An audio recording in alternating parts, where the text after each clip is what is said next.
የህይወትህን ታሪክ ሙሉ በሙሉ የሚቀይሩ 8 ወሳኝ ህጎች አሉ። በማንኛውም ስፍራ ስትገኝና ከሰዎች ጋር ስትገናኝ ሰዎች በራሳቸው ሚዛን ላይ ያስቀምጡሃል። በዙሪያህ ያሉ ሰዎች አንተን ከፍ አድርገው ሊያዩህ ወይም ዝቅ አድርገው ሊገምቱህ እንደሚገባ የሚወስኑት በእነዚህ አሁን በምንነጋገርባቸው ወሳኝ ህጎች ላይ በምታሳየው አቋምህ አማካኝነት ነው። በዙሪያህ ያሉ ሰዎች ሁሉ፣ የሥራ ባልደረቦችህ፣ የማታውቃቸው መንገደኞች፣ ለሰላምታ እጅህን የጨበጠ ሰው ወይም ደግሞ በአዳራሽ ውስጥ አይን ላይን የተገጣጠምከው ግለሰብ ሳይቀር ሁልጊዜም በውስጣቸው እየመዘኑህ ነው። ይህ ምን አይነት ሰው ነው በማለት ይገመግሙሃል። አብዛኛው ሰው ሊጋፈጠው የማይፈልገው መራር ሐቅ ታዲያ ይህ ነው። በዚህ ስውርና ቀጣይነት ባለው ሚዛን ላይ ሰዎች አንዳንዴ ዝቅተኛ ቦታ ይሰጡሃል ወይም ያቃልሉሃል። ክብር ደግሞ በቃላት የሚለገስ ስጦታ አይደለም፣ በጉልበት የሚገኝም አይደለም። ይልቁኑ ክብር በዕቅድና በጠንካራ ውሳኔ የሚገነባ ድንቅ ጥበብ ነው። ባህሪህ፣ አረማመድህ፣ ውሳኔዎችህ፣ ንግግርህና ዝምታህ ሳይቀር በየቅጽበቱ በሰዎች እየተመዘነ ነው። ሰዎች ይህንን በንቃት እያስተዋሉ ላይሆን ይችላል። ምናልባትም ስለ ራሳቸው እያሰቡ ይሆናል። ነገር ግን በውስጣዊ አእምሯቸው አንተን መገምገማቸውን መቼም አያቆሙም። ራስህን በግልጽነት ከታዘብከው ክብረ ሞገስህን የምታጣባቸው አጋጣሚዎች እንዳሉ ትረዳለህ። ብዙ ስታወራ፣ ብዙ ስታብራራ፣ ለነገሮች ፈጣንና ስሜታዊ ምላሽ ስትሰጥ፣ ስትጣደፍና ስትቅለበለብ፣ እንዲሁም በሰዎች ዘንድ ተቀባይነት ለማግኘትና እንዲወዱህ ስትጋደል ሳታውቀው ሰዎች እንዴት ሊይዙህ እንደሚገባ እያስተማርካቸው ያለኸው አንተ ራስህ ነህ። ነገር ግን ታላቁ ለውጥ የሚጀምረው ከዚህ ቦታ ነው። ይህ መልእክት ሌሎችን ስለመቆጣጠር የሚያወራ አይደለም። ከዚያ እጅግ በላቀና ጥልቅ በሆነ ጉዳይ ላይ ነው የሚያተኩረው። እሱም ራስን መግዛት ነው። ምክንያቱም አንዴ ይህንን ጥበብ ከተካንክ ክብር በራሱ ጊዜ የሚመጣ ተፈጥሯዊ ውጤት ይሆናል። የራሱን ስሜት መቆጣጠር የሚችል ሰው በዚህ ምድር ላይ የወደደውን ነገር ሁሉ ማሳካት ይችላል። የፍቅር ሕይወትህ፣ ትዳርህ፣ ሥራህና ንግድህ ሁሉ ራስን መግዛት ስትጀምር ሙሉ በሙሉ መስተካከል ይጀምራል። በሚቀጥሉት ጥቂት ደቂቃዎች ውስጥ መሠረታዊ ሕጎችን አጋራሃለሁ። ሕጎች ነው ያልኩት፣ ምክሮች ወይም ዘዴዎች አላልኩም። 8ቱን ወሳኝ ሕጎች ስትሰማ ለካ ለዚህ ነው እንትና ያቃለለኝ፣ በሰዎች ፊት ሞገስ ያጣሁት ለካ በዚህ ምክንያት ነው ትላለህ። ዓላማው ሰዎችን እንድታስደስት ወይም ዝና እንድታገኝ ብቻ አይደለም። የስሜት ብስለት ኢሞሽናል ኢንተለጀንስ እንዲኖር ጭምር ነው። በታሪክ ውስጥ እጅግ የተከበሩ የሚፈሩና የሚደነቁ መሪዎች የተመሩባቸውንና በስነ ልቦና ሳይንስ የተረጋገጡ የኃይልና የመከበር ሕጎችን እነግርሃለሁ። እነዚህን መተግበር ስትጀምር ማንነትህ መቀየር ይጀምራል። ዝቅ አድርገው የሚያዩ ሰዎች ቆም ብለው ማሰብ ይጀምራሉ። ንግግርህን ችላ የሚሉህ በአክብሮትህና በትኩረት ያዳምጡሃል። ሊፈታተኑህ የሚፈልጉ ደግሞ ራሳቸውን ይገታሉ። ምክንያቱም የቱ ጋር ገፍተው ማሸነፍ እንደሚችሉ ግራ ይገባቸዋል። ከሁሉ በላይ ደግሞ ለራስህ የምትሰጠው የወረደ ግምት ለአንድና ለመጨረሻ ጊዜ ይቀየራል። ከዛ በፊት ግን አንድ ጊዜ መልካም ልብ ካለህ ይህንን ቪዲዮ ላይክ በማድረግ ጀምር። ይህን ቪዲዮ ተከታትሎ አመለካከቱና ሕይወቱ ሊሻሻል የሚችል አንድ ሰው ጋር በቀላሉ እንዲደርስ ምክንያት ልትሆን ትችላለህና ላይክ ማድረግ አትርሳ። ለቻናሉ አዲስ ከሆንክ ደግሞ አስተማሪና ቁም ነገር አዘል ቪዲዮዎች በቀላሉ እንዲደርሱ ቻናላችንን ሰብስክራይብ ማድረግ አትርሳ። አሁን ወደ ዋናው አጀንዳችን እንመለስ። 8ቱን ሕጎች ከመዘርዘሬ በፊት ሐሳባችንን በሳይንሳዊ መረጃ እንደግፈው። አንድ ሰው ስለ አንተ የመጀመሪያውን ግምት ለመስጠት የሚፈጅበት ጊዜ ከሰከንዶች በታች ነው። በስነ ልቦና ይህ ቅጽበታዊ ምልከታ ቲንስላይስ ጀጅመንት ይባላል። አንተ ገና አፍህን ሳትከፍትና ምንም ሳትናገር ሰዎች ይወስናሉ። በራሱ ይተማመናል ወይስ ፈሪ ነው? ዋጋ ያለው ሰው ነው ወይስ በቀላሉ የሚተካ ተራ ግለሰብ? ጠንካራ ነው ወይስ ደካማ? መራራው እውነት ግን ሰዎች መጀመሪያ የሳሉት ምስል ወይም አመለካከት በቀላሉ አይፋቅም። ይህንን ታውቁታላችሁ። የመጀመሪያው እይታ የመጨረሻው እይታ ነው። ፈርስት ኢምፕሬሽን ኢዝ ላስት ኢምፕሬሽን ይባላል። መጀመሪያ ስለ አንተ የሚኖራቸው ግምት እስከ መጨረሻው አብሯቸው ይዘልቃል። ስለዚህ ሕጎቻችንን እንጀምር። አንደኛ፣ ያሰብከውን ዕቅድ በሙሉ አታውራ። የሰው ልጅ ስለሚያደርገው ነገር የማውራት ከፍተኛ ፍላጎት አልፎ ተርፎም ሱስ አለበት። አዲስ ንግድ ልጀምር እኮ ነው፣ ሰውነቴን ለመቀየር ስፖርት ልሰራ ነው፣ ይህንን ሥራ ለቅቄ ቢዝነስ ለመጀመር አቅጃለሁ እያልክ ጨዋታ መሃል ያሰብከውን ሁሉ ለሰዎች ትዘረግፋለህ። በኢንተርኔት ላይ ትለጥፋለህ። ለጓደኞችህ፣ ለቤተሰብህና ለሚሰማ ሁሉ ትናገራለህ። ስህተት እየሰራህ ነው፣ ዝርዝሩን ታብራራለህ። በምናብህ የሳልከውን ስኬት ሁሉ ትዘረግፈዋለህ። እዛው እያወራህ የሰዎችን ጭብጨባና አድናቆት ትቀበላለህ። ይህ ደግሞ ጊዜያዊ ደስታ ይሰጥሃል አይደል? ነገር ግን ትንሽ ቆይቶ እንደተነፈሰ ፊኛ ትሆናለህ። ትኩስነቱ ይጠፋል። ስራውን ለመጀመር ውስጣዊ ጉልበት ያጥርሃል። ለምን? እስኪ አስበው። ከዚህ በፊት ስንት ጊዜ ነው ለሰዎች አውርተህ ምንም ነገር ሳታደርግ የቀረኸው? ቃል ገብተህ ይህንን አደርጋለሁ ብለህ ብዙ ነገሮች ወደ ኋላ ቀርተዋል አይደል? ምክንያቱን ልንገርህ። ያሰብከውን ሥራ በአፍህ አማካኝነት ቀድመህ ትኖረዋለህ። አእምሮህ በመናገር ብቻ የሚገኘውን የደስታ ስሜት ወይም ዶፓሚን ቀድሞ ያገኛል። ስለዚህ በመስራት የሚገኘውን እውነተኛ ደስታ አይፈልገውም። ምክንያቱም በወሬ አስገኝቶታልና። የመስሪያ ጉልበትህን በአፍህ አውጥተህ ጨርሰሃል። በኒውዮርክ ዩኒቨርሲቲ የነርቭ ሳይንቲስቱ ፒተር ጎልዊትዘር ያደረገው ጥናት እንደሚያሳየው ማንነትህን የሚገልጽ ግብህን ስትናገር፣ ለምሳሌ ሰውነቴ እንዲስተካከል ስፖርት ልጀምር ነው ስትል፣ አእምሮህ ግቡን አስቀድሞ እንዳሳካው አድርጎ ይመዘግባል። ከሰዎች የምታገኘው አድናቆት አእምሮህ ስራውን ሰርቶ ሲጨርስ ሊያገኝ የሚገባውን የዶፓሚን ሽልማት ቀድሞ ይሰጠዋል። በዚህ ምክንያት ግቡን የመምታት ፍላጎትህ በከፍተኛ ሁኔታ ይቀንሳል። በወሬ ስላሳካሁት መስራት አያስፈልገኝም ብሎ ያምናል። ስለዚህ ዝም በል። ህልሞችህን በሚስጥራዊ ቁልፍ በተዘጋ ሳጥን ውስጥ አስቀምጥ። ለሥራህና ለቢዝነስህ ከሚያግዙ ሰዎች ውጭ ለማንም አትናገር። የሰዎችን አድናቆት ወይም ማረጋገጫ አትሻ። ለራስ ብቻ ያዘው። በውስጥ ታፍኖ ይብላላ። ውስጣዊ ግፊቱ ይደግ ይፍላ። ያንን ኃይል ለመልቀቅ ብቸኛው መንገድ በገሃዱ ዓለም ያሰብከውን በድርጊት መግለጥ ብቻ ነው። ጸጥ ብለህ መስራትና መገንባት። ውጤትህ በራሱ ጊዜ በታላቅ ድምፅ ጮሆ ይናገራል። ምንም ማስታወቂያ የለም፣ ምንም መረጃ የለም፣ ጸጥታ ብቻ። የሰውን ፈቃድ መጠየቅ የለም። ውጤቱ ብቻ ባልታሰበ ሁኔታ እንደ መብረቅ ብቅ ይላል። በዝምታ ተንቀሳቀስ። አንበሳ ለማደን ሲወጣ አዋጅ አያስነግርም፣ ትንፍሽ ሳይል ያድናል እንጂ። ውሻ ይጮሃል፣ ጀግና ግን በተግባር ያሳያል። አንተ ደግሞ ጀግና መሆን አለብህ። ወደ ሁለተኛው እንለፍ። ሁለተኛው ሕጋችን ማማረርን አቁም፣ መለወጥን ጀምር። ማማረር የውስጥ ስሜትህን እንደ መተንፈስ ጊዜያዊ እፎይታ ሊሰጥህ ይችላል። የምታማረረው ስለ መንግሥት፣ ስለ ሥራ፣ ስለ ኑሮ፣ ስለ ጓደኞችህ፣ ስለ ትዳርህ ወይም ስለ ቤተሰብ ሊሆን ይችላል። ይህ ግን የደካማ ሰው መገለጫ ነው። በስነ ልቦና ረገድ አእምሮህ ተሸናፊነትን እንዲለምድ ያደርገዋል። አእምሮህ በመፍትሄዎች ላይ ሳይሆን ችግሮችና እንከኖች ላይ ብቻ እንዲያተኩር ታሰለጥነዋለህ።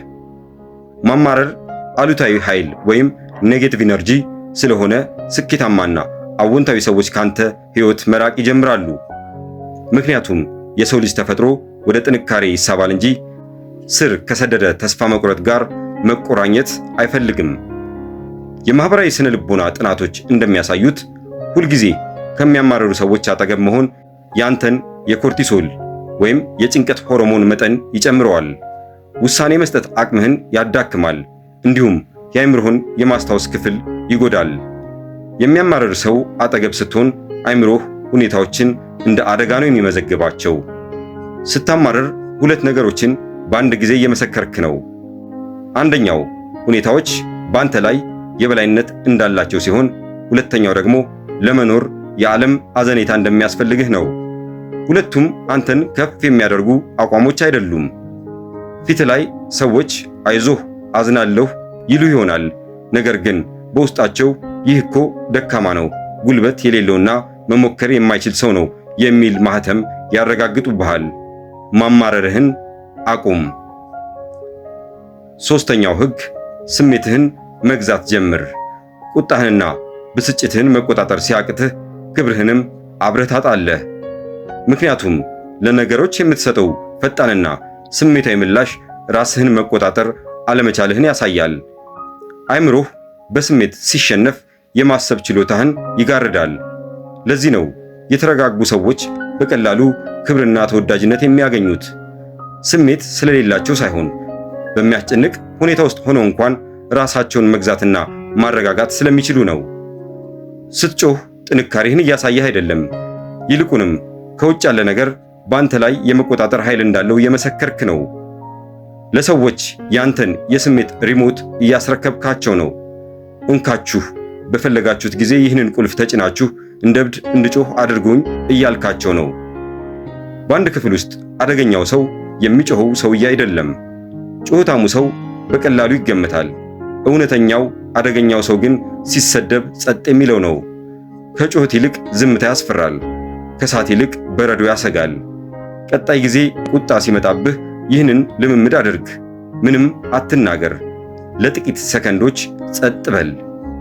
የምትናገረው ጠፍቶ አይደለም። ዝምታህ ጩኸትህ የማያደርገውን ታላቅ ነገር ማድረግ ስለሚችል ነው። ይህንን ተለማመድ። የፈለገው አይነት ከባድ ሁኔታ ውስጥ ብትሆን ቆም በል፣ በዝግታ ተንፍስ። በውጥረት ውስጥ ዝምታን መምረጥ ታላቅ የበላይነትና ጥልቅ ጥበብ ነው። አራተኛው ሕግ በሁሉም ቦታ አትገኝ። አንድ ነገር ብዛቱና አቅርቦቱ ሲቀንስ ዋጋው ይጨምራል። ይህ ቀላል የኢኮኖሚክስ የስነ ልቦና ሕግ ነው።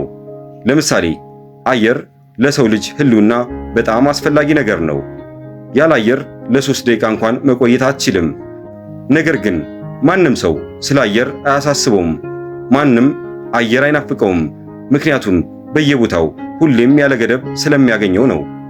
ሁልጊዜ የምትገኝ ከሆነ አንተን ሰዎች በቀላሉ ይገምቱሃል፣ በቀላሉ ይተኩሃል። በተለይ ጓደኞችህ ወይም በዙሪያ ያሉ ሰዎች ደውለው እስኪና እባክህ ዛሬ እዚህ ቦታ እንሂድ፣ ይህንን እናደርግ ሲሉህ ለሁሉም ግብዣቸውን እሺ የምትል ከሆነ፣ በየቦታው የምትገኝላቸው ከሆነ፣ ለሁሉም መልእክቶች በሰከንዶች ውስጥ ምላሽ የምትሰጥና ሁልጊዜም ዝግጁ የሆንክላቸው ከሆነ አንድ ግልጽ መልእክት እያስተላለፍክላቸው ነው። ሌላ የሚሄድበት ስፍራ የለኝም፣ የራሴ የሆነ ዓላማና ዓለም የለኝም እያልካቸው ነው። ከፍተኛ ክብር የሚሰጣቸው ሰዎች በተጠሩበት ሁሉ በቀላሉ የማይገኙት ናቸው። ምክንያቱም ጊዜያቸው ትርጉም ባለው ነገር የተሞላ ነው። የራሳቸው ዓለም፣ የራሳቸው ዓላማ አላቸው። ይህ ማለት ከሰው ተለይተህ ተደበቅ ማለት አይደለም። ነገር ግን መቼና የት መገኘት እንዳለብህ እወቅ ማለት ነው።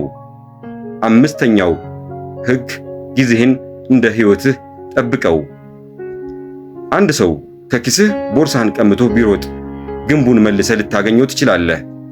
አንድ ሰው ግን ቀንህንና ጊዜህን ቢሰርቅህ መቼም የማይመለስ የሕይወትህን ቁራጭ ወስዶብሃል። ምክንያቱም ተጨማሪ ጊዜ ልትገዛ አትችልም። ታዲያ ለምን ጊዜህን እንደ ተራ ወረቀት ለሰው ሁሉ ትበትነዋለህ? ዓላማ በሌላቸው ስብሰባዎች ላይ ለምን ትቀመጣለህ? ከማታውቃቸው ሰዎች ጋር በማህበራዊ ሚዲያ ላይ ለምን ትከራከራለህ? ሌሎች ሰዎች የሕይወትን ሰዓት መጫወቻ እንዲያደርጉት ለምን ትፈቅዳለህ? የማይጠቅሙ ነገሮችን በቲክቶክና በዩቲዩብ ለምን ትመለከታለህ? ለማይጠቅሙ ጉዳዮች አይሆንም ወይም ኖ ማለትን፣ እምቢ ማለትን ተለማመድ። እምቢ ማለት ስለሚኖረው አስከባሪ ውጤት ልንገርህ። ለጊዜው ጨክነህ የማይረባ ነገርን ስትቃወም በዚያ ሰው ዓይን ውስጥ ያለህን ክብር ይጨምራል። ምክንያቱም ጊዜህን በከንቱ የምታባክን ሰው እንዳልሆንክ የመርህ የዲሲፕሊንና የዓላማ ሰው መሆንን በወሬ ሳይሆን በተግባር እየገለጥክ ነው። ለዚህ ነው ጊዜህን በጥንቃቄ መጠበቅ ያለብህ። 6ኛው ሕግ ማብራሪያህን አቁም፣ በተግባር አሳይ። ሁልጊዜም ስለ ምርጫዎችህ ማብራሪያ መስጠት የውስጣዊ ጥርጣሬ ምልክት ነው። ስለ ውሳኔዎችህ አብዝተህ ስታብራራ የሰዎችን ይሁንታና ፈቃድ እየለመንክ ነው። በራሱ የሚተማመን ሰው ስለ ማንነቱ አይከራከርም፣ በተግባር ያሳያል እንጂ። የሮም ንጉሠ ነገሥት የነበረው ማርከስ ኦሬሊየስ እንዲህ ሲል ጽፏል። አንድ ጥሩ ሰው ምን መሆን እንዳለበትና ምን መምሰል እንዳለበት በመከራከር ጊዜ አታጥፋ። በተግባር አንዱ ጥሩ ሰው አንተ ሁን ይለናል። ሁላችንም ለሰው መታየት በሽታ ሆኖብናል። ምግብ እየቀነስን መሆኑን እንናገራለን። ስፖርት እንደጀመርንና እንደተሳካልን ለዓለም እናወራለን። ይህንን አታድርግ፣ ለራስህ ወጥመድ እየገነባህ ነው። ምን ማለት መሰለህ? ለምሳሌ እኔ መቼም አልዋሽም ብለህ ስትናገር ዓለም አንተ የምትሳሳትበትን ቅጽበት በጉጉት መፈለግ ትጀምራለች። ስትሳሳት ደግሞ አስመሳይ ትባላለህ። ነገር ግን ምንም ሳትናገር በዲሲፕሊን ብትኖር ሰዎች ወደ አንተ ይሳባሉ። እንዴት እንዲህ ተረጋጋ? እንዴት እንዲህ ሐቀኛና እውነተኛ ሰው ሊሆን ቻለ? እንዴት እንዲህ ጸና?